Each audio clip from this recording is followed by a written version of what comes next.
So the former Prime Minister of St. Vincent and the Grenadines, the Honorable Ralph Gonsalves, is speaking out about this deportee issue of the Caribbean, the Eastern Caribbean islands, in particular being asked to take deportee from the Trump administration. And he's warning the government of St. Vincent and the Grenadines to not take these deportees into St. Vincent. He went on to say that the Trump administration approached them last year and put this on the table about taking these deportees. And he advised the Trump administration that it is not in the American best interest and it also not in Vincentians' interest to take deportees in the island.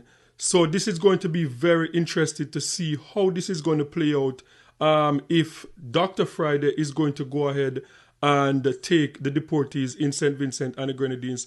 But we have been hearing from the different leaders within the Eastern Caribbean. We have heard from Roosevelt Skerritt, which what I find very interesting with the ones that we are hearing from so far. We heard from Roosevelt Skerritt. We heard from, we just recently heard from Dickon Mitchell. We heard from the Prime Minister of St. Kitts and Nevis also. We are hearing from pretty much all of them. I think the only one I haven't heard from yet is Gaston Brown. So I haven't heard from Gaston Brown yet. But the messages are pretty similar. The messages that we see coming out of the Eastern Caribbean is pretty much trying to spin this narrative and to say, look, we need skilled workers within the Eastern Caribbean, and this would be a good opportunity to take skilled workers. So the former Prime Minister, Ralph Gonsalves, pretty much rubbished that and say, look, Trump is not going to send skilled workers to the Caribbean. They are going to be sending criminals to the Caribbean. Pretty much what the former Prime Minister said, that if you think that Donald Trump, they're going to send their best work, their best people, even if they're illegal, no, they are not going to send them. So the chances are we're not going to get those in the Caribbean. So as I said, it's going to be very interesting to see how they are dealing with it. And one thing I realized, Dickon Mitchell seemed to be dealing with this pretty much the same way he dealt with the radar system, pretty much like a delay tactics, and to see if like he continued to delay it and then they will change their mind. But that approach seemed to work for the radar system, but I don't know if it's going to work for this. And as I said, I don't know what is going to happen with this deal that they're pretty much being forced to take deportees. And what I realized also with what is going on with the Caribbean, the way the Trump administration is negotiating with places like Canada and the European Union is negotiating publicly with Canada and the European Union, saying to them that, look, if you don't do this, we are going to put a 25% tariff on your country, on your region. That is how we see the Trump administration negotiating with the bigger countries. But so far, it seemed to be very quiet, like they're doing things in the background with the Caribbean community. So we don't know what type of pressure these prime ministers in the Caribbean are facing. And I know people can say, like, look, the prime ministers, they're weak and they need to stand up. But when Donald Trump say, look, if you don't do this, we're going to put 100% tariff on these things coming into the Caribbean, they are going to bottle like really, really fast, because the Caribbean, from the last time I checked, I think up to 80% of things that's used in the Caribbean, it's coming out of America. The Caribbean is not producing a lot, and pretty much if America wants to cut off the Caribbean, they can just turn off the pipe and that is it. So this is not easy, but we're just going to have to wait and see. But this is what the former Prime Minister of St. Vincent and the Grenadines, Ralph Gonsalves, had to say about this whole third country deportee issue that is facing the Eastern Caribbean right now.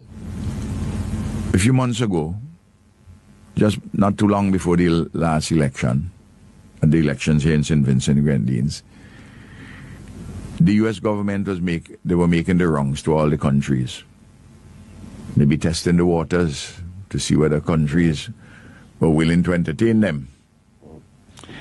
And I told the U.S. authorities that it was not within their interests and our interests to accept deportees and refugees from third countries emanating out of the United States of America. The point that I made was that the numbers you're going to ask us to take not going to move the needle. You have tens of thousands of persons to be refugees and persons to be deported from the United States of America. The numbers they were talking about, the ballpark, 10, 12, maybe up to 20. Let us say 12 for each of the 6 OECS countries. That's 72 persons. That's a drop in the bucket as far as the U.S. would be concerned. So why do they want to put that pressure on us? Just to tick a box? To say that they get you to do it so they can then go to larger countries, say in Latin America and other parts of the world, say, hey, these nationalist governments in the Eastern Caribbean, small, they take in as many as they can take. What about you? Why don't you take more? Because this doesn't move the needle. This does not move the needle whatsoever. So I told the Americans, the American authorities, I said, listen to me. If you take 12 every year, these 72 across the OECS, they're going to keep in touch, you know. They're going to get linked with the local and regional criminal class, at least some of those, because not all of them would be bad eggs who are coming in, but a sufficient number of them would be bad eggs, that you're going to have real problems with your security. And you take 10, 12 this year, 15, you take another number next year. It adds up for us to a significant number. And I said to them, you have one Haiti already. Why do you want to open the doors of insecurity? For ourselves, it's not in your interests. Please don't do this. Because as our friends, I had to persuade them that it is not in their own interest also for this to be done. But if you're going to, if they pick you off with issue by issue, you're going to end up in a vassal relationship. But you have to go and address the broad range of issues with a focus on peace, security, and shared prosperity. Let me give examples. What are some of the things which can put in the mix? On specific issues like this, the refugees and deportees, as I will explain shortly, we should say no. We should say no.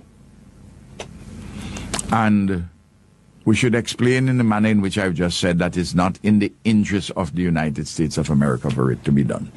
Because our numbers, the needle is not moved in any significant way for them. All this talk that you could get persons of some quality persons and all the rest of it to come to augment your skills, etc., and that you have a right to refusal.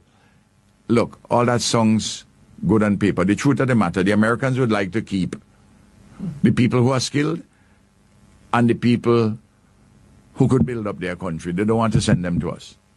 So what the former Prime Minister of St. Vincent and the Grenadines is reacting to is this news story coming out of St. Vincent and the Grenadines from the Security Minister about being approached by the Trump administration to take third country deportees into St. Vincent and the Grenadines. The Prime Minister just returned from a conference of heads of government this week in St. Lucia.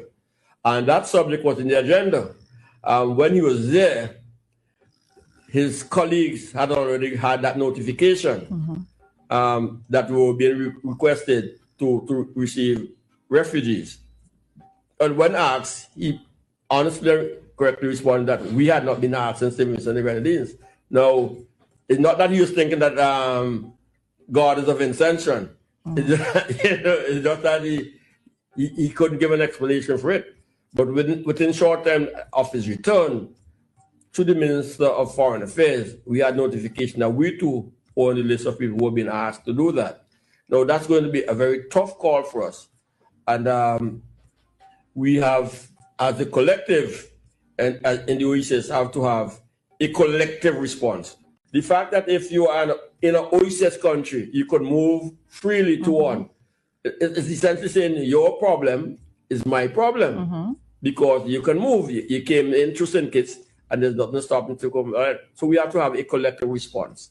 So at the level of the heads of government, we are resolving how we'll deal with that. And we have to be responsibly deal with the United States of America and the State Department and all those things that are coming at us, right? But we cannot be on a radio station or in a public conversation that representing the point of view that we are laws and our islands or powers unto ourselves. We have to fully appreciate the dynamics of this relationship of living and dealing with a big brother in the United States of America and how we address those very, very serious challenges that infringe on our sovereignty. We have to be mindful that increasingly so, the world is moving not just towards interdependence, but in some places, the dependent on is being amplified in a way that is disadvantageous to us living. But we have people who we have to give representation to. She's on all those steps now, and the Prime Minister and Cabinet will address that with colleagues across the region. So guys, sound off in the comment section and let me know your thoughts on this. What do you think about what the former Prime Minister of St. Vincent and the Grenadines, Ralph Gonsalves, had to say that this is not a good idea and that the Prime Minister of St. Vincent and the Grenadines, Dr. Friday, should tell the Trump administration no and should not accept any deportee in St. Vincent and the Grenadines? Do you think that is possible without the Trump administration reacting to St. Vincent and the Grenadines and punishing them for it? Let me know in the comment section. And don't forget to like, share, and subscribe for more amazing content. And remember, peace. I'm out.